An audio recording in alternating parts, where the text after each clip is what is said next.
আসসালামু আলাইকুম প্রিয় দর্শক, আলোচনায় আপনাদের সকলকে আমন্ত্রণ জানাচ্ছি। হেডলাইন এবং ব্যানার দেখে হয়তো চিন্তা করছেন যে আমেরিকান ফ্ল্যাগও দেওয়া আছে, হঠাৎ করে স্যাংশনের কথা বলছে। কি স্যাংশন আসছে, বা আসলে কি আমেরিকায় স্যাংশন দিচ্ছে নাকি, সেই বিষয়টা নিয়ে আসলে কথা হলো। তো সেই বিষয়টা নিয়ে কথা বলার আগে আপনাদেরকে ছোট্ট করে 30 সেকেন্ডের একটা জিনিস একটু বুঝিয়ে দিই। আমি গতকালকে আমার যে কন্টেন্ট ছিল, বা অনেকে যে কন্টেন্ট করেছেন, তার আগের দিনের যে কন্টেন্ট ছিল, এগুলোতে এখন আস্তে আস্তে অনেকেই কন্টেন্ট করছেন, সুতরাং আপনাদের বিশ্বাসযোগ্যতা অর্জন করছে যে জি, আমি যেগুলো বলেছিলাম সেগুলো সত্যিই বলেছিলাম। এখন যখন আপনারা জানতে পাচ্ছেন যে আমি যখন বলেছিলাম যে শেখ হাসিনার সাথে মার্কো রুবিও কথা বলেছে, অনেকে বলেছিলেন মিস ইনফরমেশন, কিন্তু এখন বিভিন্ন কন্টেন্ট ক্রিয়েটাররা বলছেন, এমনকি জনকণ্ঠ পত্রিকাও বলেছেন সরাসরি দেখা করেছেন। তবে না, সরাসরি দেখা করেননি, ফোন আলাপ হয়েছে।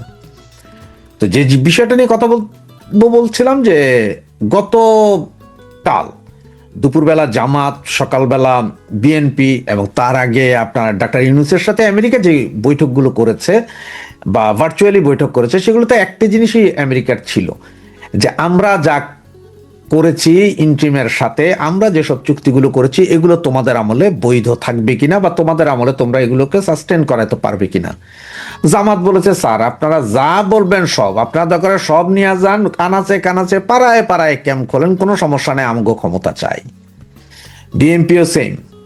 এবং ডাক্তার ইউনূসের সাথে যে বৈঠক ছিল, সেই বৈঠকে ডাক্তার ইউনূস অনুরোধ করেছিলেন যে কি বলেন, আমরা যেসব চুক্তিগুলো করেছি নন ডিসক্লোজাল এই সেই, এগুলোর ব্যাপারে আপনাদের মতামত কি। বিএনপি বলেছে, না না, আমরা সব ওকে, আমরা we are all okay, we have a plan. মানে আমরা একটা প্ল্যান আছে যে আপনারা যা করেছেন তাই ঠিক থাকবে, প্রয়োজনে আপনাকে রাষ্ট্রপতিও বানানো হবে। এই হচ্ছে যে বিএনপির মনোভাব। বিএনপির সাথে যখন আমেরিকান কূটনীতিকরা কথা বলেছে, তখন বলেছে যে হ্যাঁ আমরা রাজি আছি, কোনো সমস্যা নেই। কিন্তু বিএনপি জানেই না যে আসলে চুক্তিতে কি কি হয়েছে, কারণ এটা তো নন ডিসক্লোজার। সুতরাং বিএনপি জানে না। কিন্তু বিএনপি না জানার পরও বিএনপির কথা হচ্ছে, যদি দেশের 16 টুকরা করে 15 টুকরা আমেরিকাকে দেওয়া হয়, এক টুকরাতে আমি তারেক জিয়া প্রেসিডেন্ট, প্রধানমন্ত্রী হব, কোনো সমস্যা নেই। এটা হচ্ছে বিএনপির মূলধারা। তো এখন বলি যে স্যাংশন, আসলে স্যাংশনটা আসছে কেন? স্যাংশনটা যে আসছে বা স্যাংশনটা যে পড়বে, তার কিছু সিমটম দেখেন।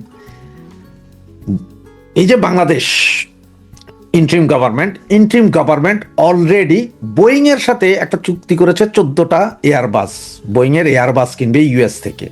আর সেই এয়ারবাস কেনার চুক্তির কারণে আপনার বাংলাদেশ বিমান পরিচালনা পর্ষদে যেই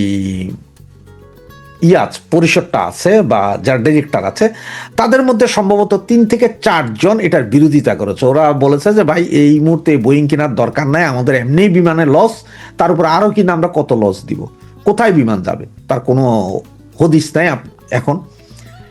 এইসব নিয়ে তাদের সেখান থেকে 3 জনকে বহিষ্কার করা হয়েছে, এবং 3 জনকে বহিষ্কার করে সেই জায়গায় নিয়ে গিয়েছে আমাদের খলিল, মানে এনএসএ বা ন্যাশনাল সিকিউরিটি অ্যাডভাইজার, তৈয়ব এবং আক্তার, এই 3 জন, যাদের ছবি আপনারা আমার পেছনে দেখছেন, এই 3 জনকে বিমান পরিচালনা পর্ষদের ডিরেক্টর বানানো হয়েছে। হয়রাজ খলিল কিন্তু একজন মন্ত্রী পদমর্যাদার, সে ডিরেক্টর হইতে পারে, কিন্তু তাকে সেখানে বসানো হয়েছে। আর তাকে সেখানে বসানো হয়েছে কেন? যাতে এই মাসের 30 তারিখের ভেতরে বিমানের সাথে ইউএস এর এই চুক্তি হয়ে যেতে হবে। এবং আমি আপনাদেরকে বারবার একটা কথাই বলছি, যে এই মাসের 30 তারিখের ভেতরে প্রায় $9 বিলিয়ন আমেরিকাকে দিতে হবে অস্ত্র এবং বিমান কেনা বাবদ। এবং এই বিমান কেনার পরে, বিমান কিন্তু কালকে কিনলে পরশু দিন আসবে না, টাকা দিয়ে দিবেন 2031 সালে প্রথমে আমরা সাপ্লাই পাবো সম্ভবত 2টি বিমান, এরপরে ধাপে ধাপে বাকিগুলো পাবো। এই হচ্ছে যে অবস্থা। কিন্তু টাকা এখনই চলে যেতে হবে আমেরিকার ভান্ডারে। কারণ হচ্ছে যে আগামী ফেব্রুয়ারিতে ইলেকশনের পরে যদি কিছু হয়ে যায়, তার জন্যই 100% আমেরিকা এশিওর করতেছে যে আমাদের টাকাও পাবো, চুক্তিও আমাদের হয়ে যাবে। আর যার কারণে এই 3 পান্ডাকে বিমান পর্ষদে নেওয়া হয়েছে, এবং যারা এটার বিরোধী করে তাদেরকে বহিষ্কার করা হয়েছে। এগুলো এখন ওপেন সিক্রেট। এর ভিতরে বাংলাদেশ সরকার এর আগে আরো 6-7 মাস আগে ইউরোপের সাথে এয়ারবাস কেনার একটা চুক্তির কথা বলেছিল, এবং সম্ভবত চুক্তিটা একটা মৌখিক লিখিত নর্মাল চুক্তি হয়েছে সম্ভবত এরকম, কিন্তু সেখান থেকে পিছিয়ে হচ্ছে, সেখান থেকে বিমান নিবে না। এরপর আবার ইউরোপের দেশগুলোর সাথে ইউরোফাইটার কেনার জন্য একটা কথাবার্তা চলছিল এবং সেটাও প্রায় শিওর ছিল যে 4টা বা 8টা ইউরোফাইটার কিনবে, সেটা থেকেও পিছিয়ে হটে এসেছে। এই সব ঘটনা যখন হচ্ছে তখন ওই যে আমেরিকার যে বোয়িং যদি না কিনে তাহলে আমেরিকা স্যাংশন দিবে, এবং আমেরিকার স্যাংশনের দেখেন কিছু কিছু চিত্র দেখেন। আমেরিকার স্যাংশনের মধ্যে অলরেডি আপনার এই যে ভিসা, আপনারা যে ভিসা নিয়ে যাই সেটার উপর যেমন টোটাল কলাপস করছে। এরপর ট্যুরিস্ট যাইতে হইলে আপনার 15 লাখ টাকা জমা দিয়ে এরপরে ট্যুরিস্ট ভিসা নিতে হবে। এগুলো কিন্তু মোটামুটি একটা স্যাংশনের পর্যায়ে, এটা 100% স্যাংশন না, ইকোনমিক স্যাংশন না, যেটা মানে আমরা তোমাদেরকে যে কোনো মুহূর্তে স্যাংশন দিতে পারি যদি তোমরা আমাদের এই জিনিস না নাও। এগুলো দেওয়ার পরও এরপরে বাকি চুক্তি যদি যেই সরকার আসবে সেই সরকার যদি না করে তাইলে আসবে মূল স্যাংশন। এইদিকে ইউরোপীয় ইউনিয়ন এরাও কিন্তু একটা স্যাংশন দিবে, এবং ওরা যে দিবে এটা ঠিক, কারণ ওদের মধ্যে অলরেডি কূটনীতিক দৌড়ঝাঁপ শুরু হয়েছে যে এয়ারবাসের চুক্তি করার কথা থাকলেও এয়ারবাস না কিনে তোমরা বোয়িং কেনার জন্য যাচ্ছ। এটা কিন্তু বিশাল লস ইউরোপের জন্য। তারাও স্যাংশন দেওয়ার চিন্তা ভাবনা করছে। আর সেই চিন্তা ভাবনা থেকে আপনার থেকে আজকে এই মুহূর্তে বলে দিই, একটু খোঁজ নিলেই পাবেন আপনারা, গ্যাপ, জারা এবং ম্যাঙ্গো সহ অলরেডি 6টা বৃহৎ ইউরোপীয় কোম্পানি তারা গুটিয়ে নিচ্ছে আমাদের দেশ থেকে তাদের বিজনেস। আপনি এটা অনন্ত গ্রুপে জানতে চাইলে তারা বলে দিবে গ্যাপের অবস্থা কি। এরপরে জারা, ম্যাঙ্গো, তারপরে আপনার অন্য আরো যেই 4-5টি বড় বড় কোম্পানি আছে যারা $বিলিয়ন গার্মেন্টস প্রোডাক্ট নেয়, তারা সকলে এখন আস্তে আস্তে বন্ধ করে দিচ্ছে। এবং জানুয়ারির 30 তারিখের ভেতরে যখন বোয়িং এর সাথে চুক্তিটা হয়ে যাবে টোটালি কলাপস করে দিবে গার্মেন্টস সেক্টরের এই সব বড় কোম্পানিগুলো সবকিছু নাও। এরা সব চলে যাবে ভারতে অথবা চায়নাতে, যেখান থেকে ওদের এরপরে সুবিধা তারা সেখানে চলে যাবে। কারণ ইউরোপ বলতেছে যে তোমরা এখানে আমাদের এখানে উইদাউট ট্যাক্সবিহীন গার্মেন্টস পণ্য পাঠাও এবং সেই পণ্যে তোমরা লাভবান হও, আর আমাদের কাছ থেকে কিনা না কিনে তোমরা কিনবে আমেরিকা থেকে। ফর এক্সাম্পল আমেরিকাতে যদি বছরে যদি $50,000 গার্মেন্টস পণ্য যায়, সারা ইউরোপে যায় $2 বিলিয়ন। সুতরাং এটাই হচ্ছে যে কাহিনী, এবং এই জন্যই ইউরোপীয় ইউনিয়ন স্যাংশন দিবে 30 তারিখের পরে, যে কোনো সময় স্যাংশন আসতে পারে আপনারা দেখবেন। এবং যদি চুক্তি না হয় আমেরিকাও দিবে। আর এদিকে যে নির্বাচন, আওয়ামী লীগবিহীন নির্বাচন, এটা তো কি হচ্ছে আপনারা জানেন। এটা আসলে কোনো নির্বাচন না, এটা হচ্ছে যে ইউনূসের যেই গভর্নমেন্ট আছে সে সরে যাবে, আরেকটা গভর্নমেন্ট আসবে, এবার যেই জিতুক এটা আসবে। এরপরে তো রাষ্ট্রপতিকে ইমপিচ করা হবে। তো রাষ্ট্রপতি আগেই বলে দিয়েছে যে উনি থাকতে চান না, সুতরাং উনি হয়তো ক্ষমতাটা দিয়ে চলে যাবেন। ইউনূস হয়তো এখানে একটা সুবিধা নিচ্ছে। বিএনপির সাথে এটা কথাবার্তা হয়েছে, এনসিপির সাথে কথাবার্তা হয়েছে, যেই জিতবেন জিতেন, আমাকে রাষ্ট্রপতি রেখে দিয়েন প্লিজ, আমার অনেক সহায় সম্পত্তি এই দেশে আছে, এগুলো রক্ষা করতে হলে আমার অন্তত 2-4-5 বছর আরো থাকতে হবে। এগুলোর একটা প্ল্যান। তো এতে আওয়ামী লীগ আলাদের হতাশ হয়ে লাভ নেই, কারণ এই ইলেকশনটাকে পৃথিবীর কোনো দেশই মেনে নিবে না, এবং যেটা মেনে নিবে না সেটার জিনিসগুলো আর আস্তে আস্তে দেখতে পারবেন। এই যে এখন হিউম্যান রাইটস ওয়াচ তারা গত পরশুদিন যে রিপোর্ট দিয়েছে যে বাংলাদেশে হত্যা, খুন, নৈরাজ্য দ্বিগুণ আকারে বাড়ছে, এবং এটা বেড়েই চলছে, কমার কোনো লক্ষণ নেই, আইন শৃঙ্খলা পরিস্থিতি নেই। এবার আস্তে আস্তে এখন সবাই মুখ খুলবে, আস্তে আস্তে মুখ খুলতে থাকবে এবং এটা দেখতে থাকবেন। সুতরাং আওয়ামী লীগ নেতাকর্মী, আমার ভাই বোনদেরকে বলবো, ভয়ের কোনো কারণ নেই। হ্যাঁ, আপনাদের হয়তো হতাশা হতে পারে যে আপনারা এই মুহূর্তে ক্ষমতায় নেই বা ক্ষমতায় আসতে পারতেন না। ভাই, আপনারা 16 বছর চালিয়েছেন। 16 বছরে আওয়ামী লীগ যা করে দিয়ে গেছে, আগামী 50 বছরও অন্য কোনো সরকার এসে এটা করতে পারবে না। এটা মানুষ জানে, আমজনতা জানে, সাধারণ জনগণ জানে। আর তার জন্য এখন যেই সরকারই গঠিত হবে হোক, সেটা কতদিন সাস্টেন করে এবং তার মাজার জোর কয়দিন থাকে সেটাও আমরা দেখার বিষয় দেখি। তবে খুব বেশি দিন তারা থাকতে পারবে না, কারণ ইন্টারন্যাশনালি আওয়ামী লীগ বিহীন নির্বাচন কেউ মেনে নেবে না। আওয়ামী লীগ বিহীন নির্বাচন না বলি, আমি যদি এটাকে এইভাবে বলি যে বাংলাদেশের 50% লোকের মতামত উপেক্ষা করে কোনো ইলেকশন আন্তর্জাতিক বিশ্ব মেনে নেয় না এবং মেনে নিবেও না। জয়। রেকর্ড বলছে বাংলাদেশে 1991 সাল থেকে 2008 সাল পর্যন্ত মোট 4টি নির্বাচন হয়েছে, যেগুলো অবাধ, সুষ্ঠু, নিরপেক্ষ ও অন্তর্ভুক্তিমূলক হিসেবে ব্যাপকভাবে প্রশংসিত। এই 4টি নির্বাচনে আওয়ামী লীগের প্রাপ্ত ভোট ছিল 30% থেকে 48% পর্যন্ত। এমনকি 1991 এবং 2001 সালে আওয়ামী লীগ আসন কম পেলেও দলটির ভোটের হার কমেনি। 1991 সালে দলটি আসন পেয়েছিল 88টি, কিন্তু ভোট পায় 30.08%। আর 2001 সালে মাত্র 58 আসন পেলেও ভোট পেয়েছিল 40%-এর উপরে। 2024 সালের 5ই আগস্টের পর দৃশ্যপট পাল্টে গেলে গত বছরের 12ই মে দলটির কার্যক্রম নিষিদ্ধ করা হয়। এ কারণে ত্রয়োদশ জাতীয় সংসদ নির্বাচনে দলটি মাঠে নেই। কিন্তু দেশীয় বিদেশি নানা মহল থেকে একটি প্রশ্ন বারবারই উঠে এসেছে, সেটি হলো দলটির সমর্থক ও ভোটাররা তাহলে কাদের ভোট দিবেন। বিদেশিরা প্রশ্ন রেখেছেন, আওয়ামী লীগকে নির্বাচনে অংশ নিতে না দেওয়ার সিদ্ধান্তটি এই বিশাল ভোটার গোষ্ঠীকে কি এক ধরনের রাজনৈতিক অভিভাবকহীনতার দিকে ঠেলে দিচ্ছে, যেটি অন্তর্ভুক্তিমূলক ও সুষ্ঠু এবং নিরপেক্ষ নির্বাচনকে প্রশ্নবিদ্ধ করতে পারে। এমনকি সাম্প্রতিক কয়েকটি জরিপে উঠে এসেছে দলটির অনেক জনসমর্থন আছে। সে কারণে সরকারি কিংস পার্টি থেকে শুরু করে মিত্র রাজনৈতিক দলগুলোর ভাবনায় এখন আওয়ামী লীগের ভোট ব্যাংক। মাত্র 2 মাস আগেও দেখা চিত্রটি পাল্টে গেছে নির্বাচনের তফসিল ঘোষণার পরপরই। নিশ্চিহ্ন করতে চাওয়া আওয়ামী লীগের সমর্থকদের নিরাপত্তা নিশ্চিত করা সহ দেয়া হচ্ছে বহু আশ্বাস, অথচ কিছুদিন আগেও মব সন্ত্রাস সহ মামলায় ভাসিয়ে কোন দল কত বেশি আওয়ামী লীগকে কোণঠাসা রাখতে পারে সেই প্রতিযোগিতা দেখা গেছে বাংলাদেশে।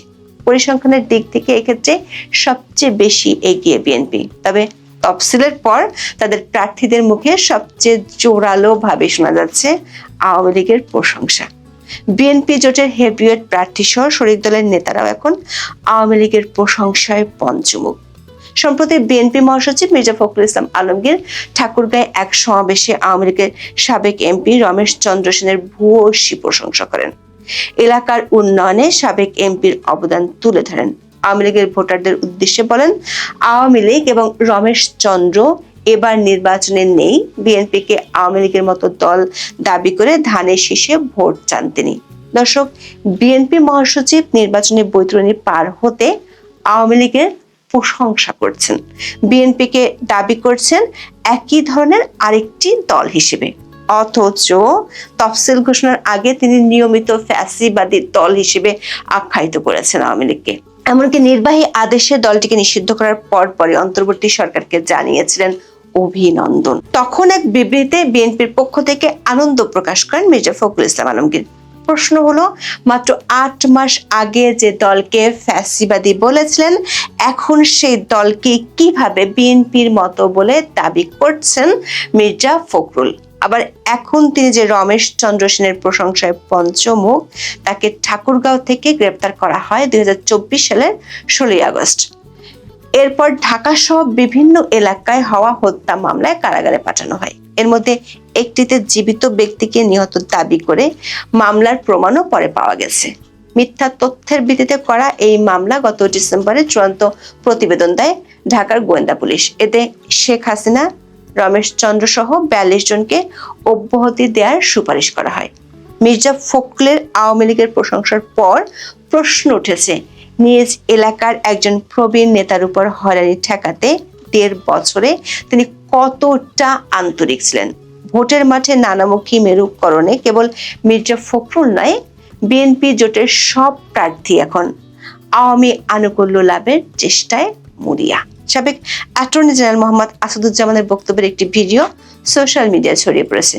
এতে শোনা যায়, 5ই আগস্টের পর আদালতে আওয়ামী লীগকে নিষিদ্ধের রিট ঠেকাতে নিজের ঘাম ঝরানোর বিবরণ দিচ্ছেন আসাদুজ্জামান। আওয়ামী লীগ নিষিদ্ধ ও নিবন্ধন বাতিল চেয়ে 2024 সালের 19 আগস্ট সারডা সোসাইটি নামে একটি সংগঠনের পক্ষে হাইকোর্টে রিট করা হয়। তবে সরকারের পক্ষে এর বিরোধিতা করে আদালতে যুক্তি দেন তখনকার অ্যাটর্নি জেনারেল আসাদুজ্জামান। দর্শক, অ্যাটর্নি জেনারেল একটি সাংবিধানিক পদ এবং তিনি রাষ্ট্রের পক্ষে আদালতে লড়াই করেন, অর্থাৎ রাষ্ট্রের দৃষ্টিভঙ্গি তিনি তুলে ধরেন আদালতে। তবে এতদিন বাদে ভোটের মাঠে নেমে আদালতে সেই লড়াইকে নিজের ব্যক্তিগত অবস্থান হিসেবে জাহির করতে চাইছেন আসাদুজ্জামান। ঝিনাইদহ 1 আসনে ধানের শীষের এই প্রার্থী এক পথসভায় দাবি করেন আওয়ামী লীগ একটি আদর্শের নাম, কোন রাজনৈতিক আদর্শকে হত্যা করাকে সমর্থন করেন না বলেই তিনি 2024 সালে রিটটির বিরোধিতা করেছিলেন। অথচ গত বছরের জুলাইও ঠিক উল্টো কথা শোনা গিয়েছিল তখনকার অ্যাটর্নি জেনারেলের কণ্ঠে। আওয়ামী লীগের পক্ষে সবাইকে অপরাধী হিসেবে তিনি দাবি করেন। সাংবাদিকদের তিনি বলেছিলেন, নিষিদ্ধ আওয়ামী লীগকে যারা সহযোগিতা করবে তারাও অপরাধী।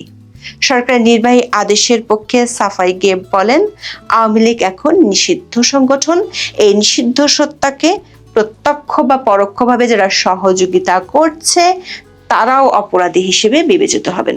তবে সেই আসাদুজ্জামানই এখন ভোট পেতে সুর বদলে ফেলেছেন।